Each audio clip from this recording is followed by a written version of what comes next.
Olha, minha querida, eu agradeço e agora eu vou fazer o seguinte: eu vou abrir aqui para os questionamentos. A Érica Ramos, ela fez uma pergunta. Não sei se ela quer abrir o microfone ou se ela preferir, eu leio aqui também. Érica Ramos, você está aí, querida? Ela disse, na verdade, ela fez um comentário. Ah, tá aí? Fala, Érica. Oi, Diga, eu minha tô querida. sim. Boa tarde. Então, você começou a falar sobre as reações alérgicas diante do aleitamento materno, né? E Uhum. daí, eu tenho uma história muito longa com meu filho, ele já tem 4 aninhos. A gente descobriu uma alergia dele enquanto eu amamentava ele. Toda vez que eu amamentava, ele tinha reação alérgica. E aí, nessa época, a gente ainda tinha atendimento pelo SUS, então ela sempre falava, não tem como fazer exame, presta atenção, vamos postergando isso, né? E aí começamos a introdução alimentar dele, já atenciosos para essa questão de que ele poderia ter uma reação alérgica. E assim a gente descobriu que ele era alérgico a glúten. Fomos ao alergologista, e inclusive a gente achou uma alergologista maravilhosa que tem acompanhado a gente nesse longo processo. Descobrimos que ele era alérgico, tipo, com grau de anafilaxia, inclusive ele já teve uma anafilaxia em casa, além dele ser celíaco e alérgico a amendoim. Uhum. Tá. Não, é extremamente raro quando acontece de ter essa reação e já é mediada aí direto do leite materno, mas pode acontecer mesmo. Ô, Érica, minha querida, eu vou te pedir para fechar o microfone, porque senão a doutora Débora responde e ela começa a fazer eco, sabe? Tá bom? Eu achei até que ela estava falando mais alguma coisa, eu estava assim, ouvindo. Então, é extremamente raro, viu, Érica, isso que aconteceu. Ainda bem que foi descoberto rápido, né? Mas, de qualquer forma, é uma alergia múltipla, né? Pelo que você conta aí do seu filho, da sua filha, não lembro. Mas que foi a glúten e amendoim, né? Então, mas é bem raro, viu, isso acontecer, assim, no geral, a gente fala isso porque muitas vezes os médicos, né, que fazem que orientam essa restrição, eles já vão na regra do a criança vai restringir e você também, e já fala para mim, e você também. E na grande maioria das vezes não precisa a mãe restringir, porque é aquela criança que, enquanto ela estava só no aleitamento materno, ela não estava tendo sintoma. Então, ela não tinha sintoma dessa proteína pelo leite materno. Mas, às vezes, acontece. É raro, mas às vezes acontece, de ter sintoma pelo leite materno. Se tiver, aí realmente tem que fazer essa exclusão também na dieta materna, infelizmente. Letícia Rocha, você, minha querida, tá aí? Quer fazer seu questionamento? Oi, primeiro eu queria agradecer pela essa oportunidade. É a primeira vez que eu participo desses encontros, né? Que vocês comentaram que já faz uns anos que está acontecendo, mas é a primeira vez que eu participo e gostei muito, que eu acho que é uma iniciativa muito bacana de agregar no mesmo encontro profissionais da saúde, da educação, né? Eu sou professora e acredito que tem outras pessoas da educação aí também, e familiares, né? Mães, pais e responsáveis. Então, queria começar agradecendo. As minhas questões são duas. Uma em relação a quando a Débora estava comentando sobre o leite, em que momentos que a gente tem que perceber os sintomas para ir, talvez, procurar, né, um especialista. Então, no meu caso, eu trabalho com agrupamento 1, né, eu trabalho aqui na Rede Campinas, e é o berçário, né? Então, eu tenho um bebê de 5 meses, ele entrou com 3 meses, e agora já está com 5, e ele estava só com aleitamento materno. Na creche, a mãe falou que gostaria de vir amamentar, falou que enviaria o leite, mas não fez, infelizmente, né? Então, ele toma o leite que é oferecido na creche, que provém do Ceasa, que é o Nestogeno 1. E, nessas últimas semanas, a gente tem percebido que parece que ele está com mais cólica, a fezes dele está mais aguada, mais fedida. Então, as meninas que trabalham comigo começaram a falar, será que ele não tem uma alergia? Será que não é uma intolerância esse leite? Então, essa é a minha primeira questão, que se vocês pudessem dar mais orientações de em que momento a gente deve falar com essa família, de procurar um profissional. E a segunda situação que eu queria conversar sobre, que foi falada rapidamente, sobre as rinites, as alergias, né, essas questões mais alérgicas, assim, do tempo, enfim. A gente teve, né, surto de pé-mão-boca na minha turma, 7 bebês e crianças pegaram, aí depois eles voltaram, e uma semana depois vários já estavam com resfriado, com gripe, febris, né, com coriza e tosse. Nessa semana passada, eu estava com alguns com esses sintomas. Uma delas estava com vômito e coriza e tosse, e os outros 2 estavam com muita coriza e tosse. Um desses 2 que estava com coriza e tosse, a família levou no centro médico, e alguns dias depois, né, ela voltou, e ela falou para as meninas que eu trabalho assim, olha, o outro menino que também estava com sintoma, a mãe vai reclamar com vocês, porque eu cheguei lá e elas falaram que é um absurdo enviar a criança com esse sintoma para o centro médico, porque ele não tem nada. Ok, aceitamos, né, o que a mãe falou. A outra criança que estava com isso também, estava com infecção de ouvido. Ele estava passando por tratamento e tal, então assim, precisava ser medicado, precisava passar por algum tratamento. A outra criança, aparentemente, está com bronquiolite.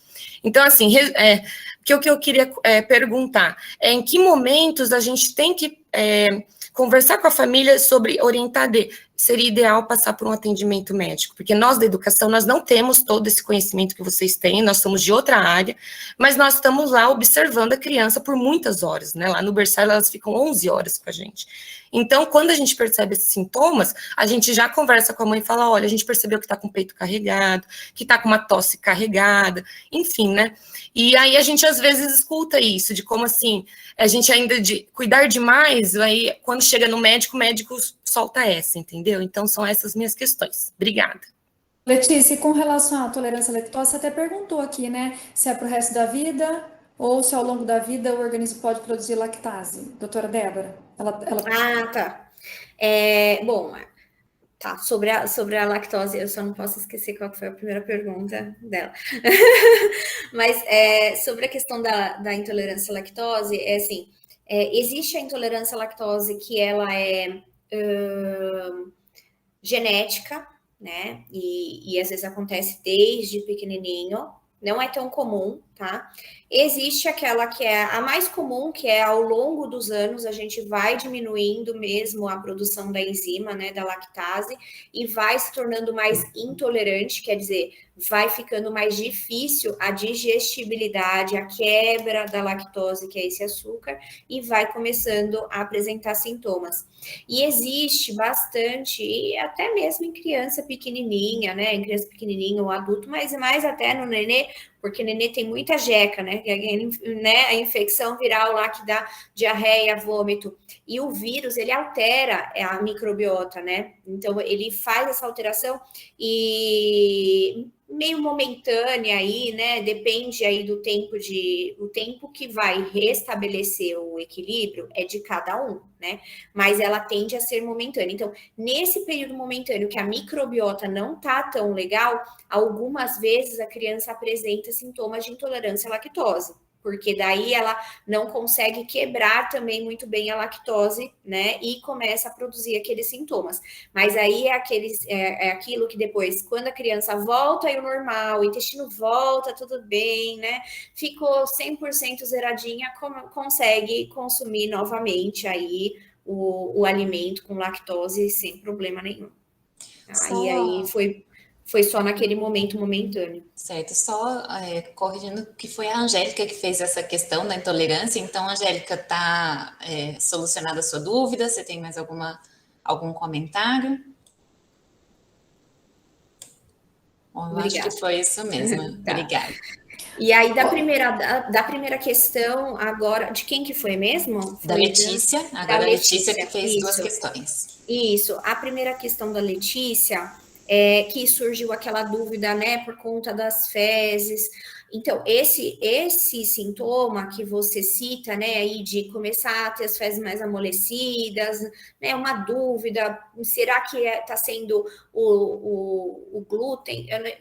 ainda não entendi direito aí porque a correlação com glúten, mas enfim, de qualquer forma, não é uma alergia IgE mediada, tá? Então, não seria uma alergia que é feita por conta de IgE de nenhum alimento, nem do leite, nem do glúten, mesmo que fosse uma alergia, um sintoma de alergia, não seria por conta desse anticorpo.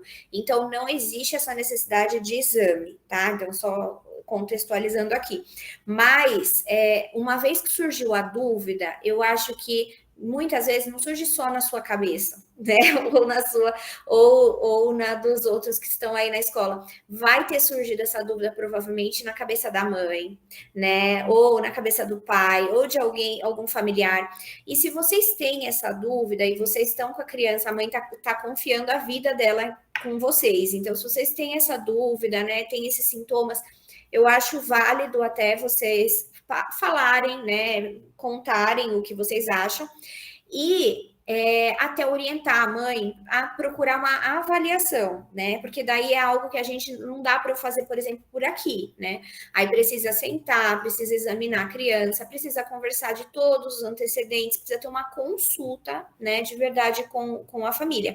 Mas acho super válido, sim, encaminhar, né, conversar, falar, já conversou com o pediatra? Pode ser o pediatra é o profissional que está mais em contato, né, mais próximo. Já conversou com o pediatra sobre isso? E se o pediatra também achar que deve, aí o ideal é encaminhar para o especialista, aí no caso alergista. Ô, Débora, na verdade, assim, eu entendi que ela falou que a criança estava no aleitamento materno e aí entrou na escola, a mãe não conseguiu enviar leite e acabou dando Então, mas leite, ela falou né? glúten, não falou? Eu entendi que era da lactose. Mas uma outra coisa que eu queria comentar com ela é o seguinte, eu fico vendo assim, ó, que seria muito importante, né? Ela falou, quando que a gente deve falar com os pais, se a criança está doente e tal, já não sabe em que momento. Seria uma coisa fantástica se pudesse ter pelo menos uma enfermeira nas escolas municipais, né, ô Débora? Assim, a semelhança das particulares, né? Por Com exemplo, certeza. a Isabela, minha filha, né, que estava doentinha, que eu te falei, estava tomando medicamento, quando voltou para a escola, eu mandava na agenda qual era o horário, tudo certinho, e não pode ser a professora, tem que ser a enfermeira. Então, acho que seria uma coisa muito interessante, porque tiraria das professoras essa responsabilidade de dizer, né? E também, como ela falou, não é formada na área da saúde, como é que ela vai dizer para os pais, né? Exatamente. Isso. E aí eu acho que também é muito ruim o pai sair atacando, né? Imagina os professores. Porque ele falou por uma preocupação, né? Não foi do nada. Então, assim, que bom, levou no centro médico, não tinha nada ou não era aquilo, ótimo, melhor ainda. Mas assim, brigar porque falou que tinha que levar e não tinha. É complicado, né? Não tem muito sentido, né? Sim. Olha, agora nós vamos mudar um pouco a dinâmica aqui, porque é o seguinte, Débora, já são 3h30, vou fazer assim, eu vou fazer os questionamentos aqui das meninas, só os que estão inscritos, tá? E só a Sabrina, no final, que levantou a mão, vai fazer uma pergunta. Então, assim, ó, a Thaís, ela fez uma pergunta, que então, o ideal é que uma maior variedade possível de alimentos seja introduzida durante a janela imunológica? Isso, exatamente. É o ideal. E lógico, de acordo com o contexto da família. Então, aquilo que a gente estava conversando. Se ninguém come camarão nem amendoim em casa, não adianta você colocar um dia lá, 2 dias comeu e pronto, fim. Tem que ter uma continuidade, tem que ter uma exposição, né? Uma frequência, tá bom? Mas é isso mesmo. A Lúcia Freitas de Amorim, ela precisou se ausentar e disse muito obrigada por compartilhar seus conhecimentos, parabéns. A Márcia disse, no caso em que a família é vegana ou vegetariana e opta por restringir alimentos de origem animal na dieta das crianças, qual o impacto disso na saúde da criança, doutora Débora? Então, na verdade, assim, se a gente for pensar em impacto aí de alimento animal, é legal que, primeiro, essa criança faça também um acompanhamento com um nutricionista, né? Assim como imagino que, de repente, vocês fazem também. Mas, para a introdução alimentar, tem que ter esse acompanhamento aí com o nutricionista, porque tem muita demanda que é diferente da demanda do adulto, né? Então, precisa ter esse acompanhamento. Então, esse é o primeiro ponto.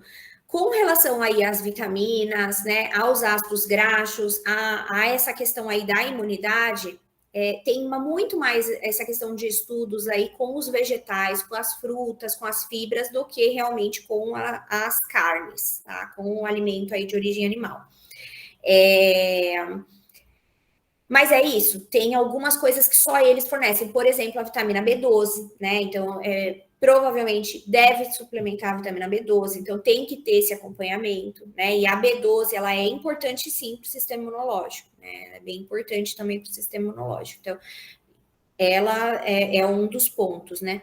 Mas aí, entrando aí na questão da introdução alimentar, também não faria sentido você dar só um pouquinho, né? De vez em quando, ou uma vez só, o alimento, se não vai ter continuidade depois, porque não é o hábito da família, né? Então, é de acordo com o hábito da família, mas com esse acompanhamento aí com o nutricionista é bem importante. Aí acho que até responde, antes da Sabrina, responde a questão do Carlos Rodrigo Zarate Blades. Por exemplo, a família do meu sogro, minha filha, eles gostam muito de castanha, amam, ou seja, a gente compra porque come semanalmente, mas não é uma coisa que você vai lá comprar nozes e castanha para dar para a criança só nessa questão da janela imunológica e não vai manter isso, né, Débora? Porque o Carlos disse, perdão, aí você viu, ó, tem uma coisa boa, Isabela não comeu camarão, mas gosta de uma nozes, de um pistache que você não acredita, Débora. Aqui, ó, Carlos Rodrigo diz, perdão, mas fiquei confuso. Com qual deve ser a conduta com os alimentos potencialmente alergênicos, a POS, a janela imunológica? Viu, Sabrina, só estou cortando você porque vai ao encontro disso que nós estamos discutindo. Deve ter redução da oferta desses alimentos ou não oferecer mesmo? Até quando? Eu acho que a gente me respondeu, né, Débora? Acho que você respondeu, né? Não é após a janela. Quem que é o Carlos? Não foi Carlos, esse que exato. perguntou, né? É ele? Foi o Carlos que perguntou. Não é após a janela imunológica, é na janela imunológica, mas tem que ter uma frequência. Então, não é uma vez só e fim. Deveria ter uma frequência. Frequência de consumo. Isso. Perdão, minha pergunta era justamente após a janela, qual deveria ser a conduta? Após a janela imunológica, por exemplo, passou, nunca consumiu, aí é aquela conversa que a gente teve, né? A princípio, não deve ter medo, tá? A não ser que tenha algum histórico, mesmo pessoal, né? De já outras alergias, um contexto já. Não é aquela criança que tá zerada, né? Aquela criança que já trata uma asma, já trata uma rinite, ou tem uma dermatite atópica, e aí vale a pena uma avaliação com o especialista, né? No caso o alergista, para poder ver se vale a pena, como fazer essa introdução, se vale a pena não, desculpa, como fazer essa introdução, tá? Agora, uma criança que não tem nada de doença alérgica, uma criança saudável, enfim, não tem nenhum antecedente familiar também, ninguém grave com anafilaxia, nenhum, né, nada de nenhum alimento, dá para fazer normalmente, tá bom? Perfeito, agora ficou claríssimo, muito obrigado. Carlos, eu peço perdão, eu tô aqui rindo à toa. Eu pensei naquela sigla, sabe, da síndrome do intestino irritável, que tem o nome sim, não se preocupe, imagina. Ele colocou ali de letra maiúscula, o que é a POS? Eu tô aqui morrendo de rir, me perdoa. Ô, Sabrina, me perdoa, viu? Sabrina, pode abrir agora você, minha querida. Ó, bate bola, jogo rápido, tá? Então, assim, vamos ser sucinto, claro, objetivo, para a doutora Débora ter tempo para responder, tá bom? Tá bom, obrigada, viu? Primeiro eu queria perguntar se essa live vai ficar gravada, porque eu estava trabalhando e fui escutando assim pedacinhos e não consegui escutar tudo. Sim, vai ficar gravada no nosso canal do YouTube, tá bom? Depois a gente vai disponibilizar e divulgar nas nossas redes. Ótimo, perfeito. Então, queria fazer a minha pergunta. Eu tenho um filho de 2 anos e meio, né? E ele tem dermatite atópica desde que nasceu. Eu acho que é hereditário, porque o pai também tem, toda a família do meu marido também tem. Ele teve uma reação alérgica, que a gente acha que foi uma reação alérgica quando ele era bem pequenininho. Teve em 3 ocasiões, que eu acho... Não sabemos do que foi ainda, né? Fizeram vários exames nele e não saiu nem positivo para nada, né? E ele tá sempre assim, vira e mexe, ele tá com as fezes, com o cocôzinho assim mole, não diarreia, mas tá sempre, né? Às vezes fica mais assim durinho, mas quase sempre tá mole. E ele é uma criança que ele não come de tudo. Por mais que eu tente, eu sou psicóloga, por mais que eu tente introduzir outros alimentos mais saudáveis, fruta, assim, ele come, mas verduras, assim, legumes, ele não come absolutamente nada. Tipo, eu tenho que dar uma enganada, assim, mas ele é bem seletivo, assim, com a comida. Então, a minha pergunta até quando a gente introduziu o leite de vaca, né, leite normal de vaca, depois do peito, né, ele fez assim, o cocôzinho dele era bem branco. Então ele teve assim, um tempo com o cocô bem branco. E os médicos falaram que era pelo leite, que era normal, que não sei o quê. Eu moro na Espanha, né, então ele tem um acompanhamento aqui na Espanha. Então, não sei, a minha pergunta será que tem relação a dermatite atópica dele, essas reações alérgicas que ele teve, com ele não querer comer de tudo, com esse cocô? Não sei, eu já começo a pensar assim, será que deve estar tudo relacionado, né? Ele está com quantos anos agora, Sabrina? 2 anos e meio. Ah, tá bom. Então, é assim, a dermatite atópica, ela é uma alteração na pele, né? Então, é constitucional da pele. E essa alteração, ela gera... o que a gente tem na pele? Que também faz um daqueles slides lá logo no começo. A gente tem a microbiota da pele. Então, a gente estava falando da microbiota intestinal, mas a gente tem a microbiota da pele, né? Então, quem tem dermatite atópica, que tem essa alteraçãozinha na pele, né, na permeabilidade da pele, é uma pele mais aberta, né, e ela já faz com que a microbiota da própria pele já seja diferente, né. Então, já não tem uma microbiota igual, né, igual não, porque ninguém tem a microbiota igual, não existe até hoje um padrão, certo?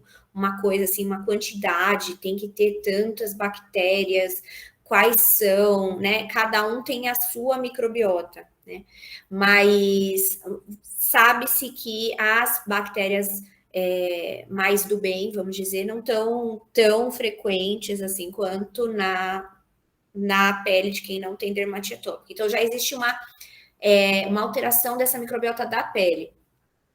Essa questão de comer pouco, da seletividade, é algo que precisa, na verdade, ser investigada, né? De repente, com o pediatra, ver se é alguma questão sensorial, né? De fono, enfim, né? Porque muitas vezes é alguma alteração mesmo aí na deglutição também, né? Tem muitas questões aí para essa seletividade, não é tão simples assim para eu poder te falar. Desculpa, só agora que você falou isso, Débora. Atópica.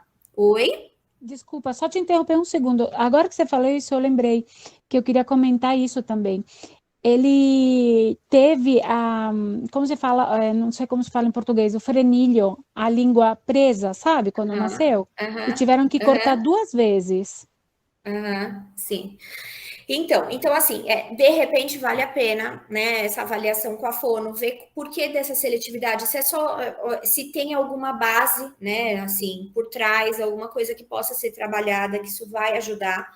Mas uma coisa é fato, ele já tem essa alteração da microbiota da pele e uma microbiota alterada, ela já tende a mexer no restante, né? Então, a gente já tem a alteração da microbiota da pele, a gente já tem essa seletividade alimentar, então já tem restrições. E aí entra tudo que a gente conversou nos slides. A gente somando isso, a gente tem uma chance muito grande do sononete disbiose, que é essa alteração da microbiota intestinal, tá?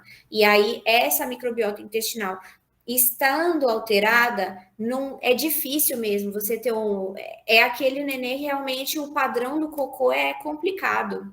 Ele não tem aquele padrão, muitas vezes está mole, ou não cai bem por sempre tem alguma coisa que não caiu bem, e aí sente uma dorzinha de barriga, mas tem que ser avaliado, assim, porque pode ser outra coisa também, né? Pode ser... podem ser outras coisas, né, existem tantas coisas que não cabe aqui falar, mas pode ser outra coisa, mas precisa de uma avaliação. em pensar numa alergia nova, nesse momento que ele está com 2 anos e meio, eu acho bem difícil, tá? Mesmo porque seria desse tipo não IgE mediada, que foi a que eu contei, né? Que eu falei que não tem nada a ver com IgE, não faz vergão, não faz anafilaxia, nada disso. E até os 3 anos, no máximo, estourando, resolve, né? Na maioria, até os 2. E aí, depois, até os 3, no máximo, resolve. Então, com a idade aí, 2 anos e meio, provavelmente é a disbiose, que aí tem tudo a ver com a nossa aula aí que a gente conversou. Débora, só para fechar aqui, gente, aí a gente não vai mais receber nenhum questionamento para liberar a doutora Débora e as outras pessoas, que algumas, inclusive, saíram por causa dos seus compromissos. Mas, Débora, a Érica perguntou o seguinte, vou perguntar por aqui, porque ela saiu de casa, né? De que forma o aleitamento materno previne alergias e como funciona o processo de dessensibilização alérgica? Tá, então, é assim, ó. Na verdade, o aleitamento materno, você está oferecendo aquelas proteínas que a mãe está consumindo na sua dieta em formas bem terapêuticas. Então, é por isso que eu falei, é extremamente raro que a pessoa tenha um sintoma de alergia via leite materno, tá? Porque isso vai já estimulando desde já também a tolerância. Mas, além disso, tem essa questão da microbiota, né? E uma microbiota regulada, equilibrada, né? Que melhora aí com o leite materno, ela promove tolerância. Então, depois, quando ela for introduzir alimentação, né? E vai entrar em contato com os alimentos, a microbiota está muito mais receptiva e de bom humor para aceitar aqueles alimentos e não reagir contra eles, tá? Então, esse é o principal. Imunoterapia é quando a criança tem uma alergia grave. Então, lá na clínica a gente tem os maiores exemplos, né? Alergia a trigo, alergia a leite, alergia a ovo, que são aquelas que a pessoa não pode entrar. Tem algumas tão graves, né? Com limiar até olfatório, que os pais fritam o ovinho na cozinha. Se a criança estiver meio próxima, o cheiro do ovo já faz da reação e faz da anafilaxia. São IgEs altíssimos que mostram a persistência. O IgE, na verdade, ele não vai mostrar exatamente a gravidade, mas ele vai mostrar a persistência, né, nesse caso aí da alergia. Então, e é uma criança que a gente já está acompanhando, a gente está vendo, porque a alergia alimentar, mesmo a IgE mediada, ela não necessariamente é para sempre, por isso que eu falei que tem que ter um segmento. Então, muitos, né, do leite, por exemplo, vai resolver até os 18 anos, né? Mas às vezes acontece de não resolver, então a gente está acompanhando aquele IgE, e aí o IgE está lá, está aqui, aí começa a subir, subindo, e vai, o céu é o limite. E aí, se isso acontece, aí a criança mantém esses sintomas, ou seja, ela nunca deu uma chance para a gente testar, né? Porque a gente não vai fazer nenhum teste se a gente acha que a criança não vai passar, né? Porque é um risco, certo? Então, aí isso acontece, a gente já percebe que realmente a criança não tem um perfil de que vai tolerar aquele alimento. E aí não precisa esperar até os 18 anos, a gente já conversa antes com os pais, e aí faz essa imunoterapia, que a gente pega esse leite bem diluidinho e começa a apresentar em doses homeopáticas, tá? Não é né? Doses pequenas que vão aumentando, para esse sistema imunológico dela começar a produzir essas células de regulação que estão faltando, né, que a gente conversou. E aí eles vão produzindo essas células de regulação e vai reduzir, e vai chegar uma hora que ela já vai estar consumindo, porque a imunoterapia a gente vai até o fim, né? Até o fim, né? Até surgirem novos estudos. Então, tá sempre mudando, tá sempre melhorando, né? Mas até então a gente vai até o fim, o nosso fim é mais ou menos com 100 ml de leite. ela vai estar consumindo, vai consumir. A gente tem um dia D, que é o último dia que a criança consome alimentos com leite. Então, assim, é um dia especial, né? Porque é uma família que estava em isolamento social, muitas vezes, estava com medo, né, de sair, comer alguma coisa fora, pedir alguma coisa fora, e chegar alguma coisa com leite, né? Criança grave. Então, realmente, assim, é um dia fantástico que ela consegue provar e ver que agora ela consegue consumir o leite. E aí, lembrando que tem que ter a frequência depois. Por isso que eu falei, tá? Então, não dá para ser só lá e depois nunca mais acabou. Ah, mas ela não gostou do gosto e nunca mais tomou, nunca mais quis nada com leite. Aí vai voltar, né? Aí acaba voltando, infelizmente. Mas essa é uma chance de tratamento, né? De cura aí da alergia alimentar. Gente, Sabrina, o Carlos deixou um recadinho para você aqui no chat, então você pode ler. E, doutora Débora, eu gostaria de agradecer em nome do professor Lício do Centro de Pesquisa, a sua disponibilidade, sabe, o seu carinho, a sua aula maravilhosa. Para a gente é um prazer, assim, ter recebido você. Desejo que você tenha uma gestação incrível, não sei se você está no começo, no meio, no fim, que é uma coisa maravilhosa na vida da gente, né, para mim, pelo menos foi. Que você tenha um ótimo parto, sabe, uma licença maravilhosa, que você cresça bastante junto com a sua criança, né? E eu gostaria de dizer para todos que, assim, essa aula incrível vai ficar lá nos nossos canais, portanto, nos sigam, gente, se inscrevam no nosso canal, nos sigam nas redes sociais, Instagram, Facebook, a gente tem também canal no YouTube, entre no site do OCRC, do Centro de Pesquisa, que sempre a gente tem novidades, inclusive a gente vai ter um encontro agora dessa agenda Alimentação Saudável e Cuidados na Primeira Infância, aqui no Centro de Pesquisa.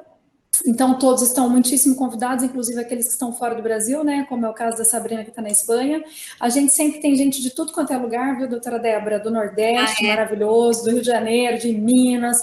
Assim, esse pessoal da área da educação infantil, né, que está em peso, da pastoral, sabe? É um projeto muito gostoso mesmo, que a gente tem bastante carinho, tá? E lá no nosso canal do YouTube tem a aula da doutora Ariana, tem falando sobre vacina, introdução alimentar, amamentação, desfraude, assim, exercício físico para criança, tem uma dezena de palestras maravilhosas. Muito, muito, muito obrigada, doutora Débora. Se você depois quiser dar sugestões, quiser participar em outro momento também, você vai sempre ser muito bem-vinda aqui, tá?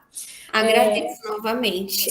Ó, todos aqui estão super dizendo muito obrigada. Eu sou estudante de nutrição e mãe, aprendi muito, gratidão, obrigada, obrigada. Vou compartilhar, sabe? Assim, é muito gostoso esse projeto. Até estão perguntando do Instagram.